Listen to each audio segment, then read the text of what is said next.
এসেছে, এমপি গেছে, রাজা এসেছে, রাজা গেছে। বাংলাদেশের ভাগ্য পরিবর্তন হয়নি, পঞ্চগড়ের ভাগ্য পরিবর্তন হয়নি। এই জেলার মানুষ দু একটা রাস্তা নিয়েই সবসময় সন্তুষ্ট থেকেছে। এই একটা জেলার একটা হাসপাতাল হয়নি।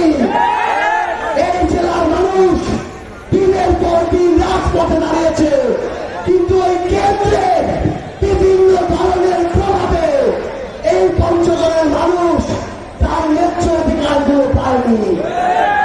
আমরা এই অভ্যুত্থানে দ্বিতীয় স্বাধীনতা পেয়েছি, তারপরে পঞ্চগড়ে আমরা কি দেখছি?